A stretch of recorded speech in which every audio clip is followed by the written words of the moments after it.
Hey movie lovers, I'm Mr. Kurt, your thin man giving you the skinny on the good stuff. Want to hear one of my ideas for a perfect murder? I may be old-fashioned, but I thought murder was against the law. What is a life for two guys? Some people are better off dead. A chance encounter kicks off a tale of obsession and murder in director Alfred Hitchcock's sly and playful thriller, Strangers on a Train. Actor Farley Granger plays Guy Haynes, a tennis pro caught between the woman he loves and an unfaithful wife refusing to grant him a divorce. Well, you can throw all your little dreams about her right into the ash can. I'm coming to Washington. What for? Have my baby and be with you? Why me? It's not my baby. Yes, but people don't know that guy, do they? Anne? No, everything didn't go smoothly. She doesn't want the divorce. But you sound so savage, Guy. Sure, I sound savage. I feel savage. I'd like to break her neck. I said I'd like to break her... I said I could strangle her! Further complicating Guy's life is a smooth-talking sociopath who recognizes the sports celebrity on a commuter train and introduces himself. My name is Bruno. Bruno Anthony. Actor Robert Walker plays Bruno, a spoiled man-child nursing a sinister obsession. Now, let's say that you'd like to get rid of your wife. It's a morbid thought. No. Just suppose. Let's say that you had a very good reason.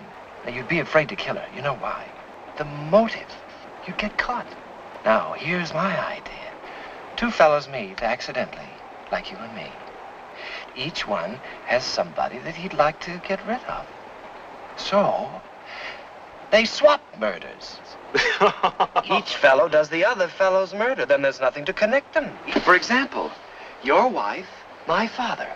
Crisscross. In his eagerness to be rid of Bruno, Sure, Bruno, sure. Guy leaves behind the mistaken impression the two men have struck a deal. And Bruno wastes no time trying to make good on his half of the bargain.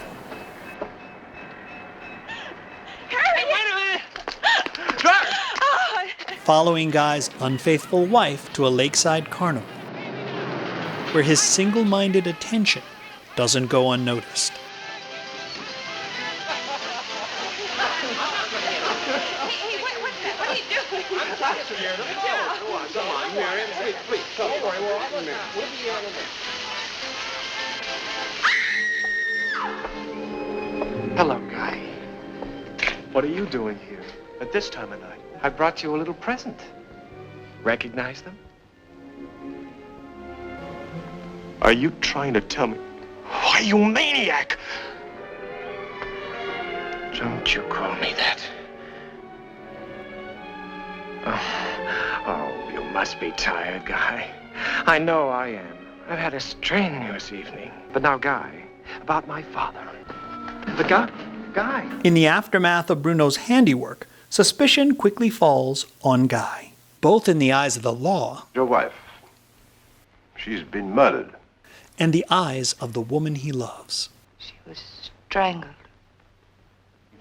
Guy, if you go to the police now, you'll just be turning yourself in as an accessory. You see, you have the motive. As the police keep Guy under 24-hour surveillance, even they aren't watching him as closely as Bruno. Brought to life by the master of suspense, Alfred Hitchcock, Strangers on a Train stands among the director's best films. How did you get him to do it? Get him to do it. With its foreboding tone and devilish wit, Bang, bang! Strangers on a Train is a riveting cat-and-mouse tale, as engrossing in its very first scenes, I've decided to do what you want. all the way through to its explosive final confrontation.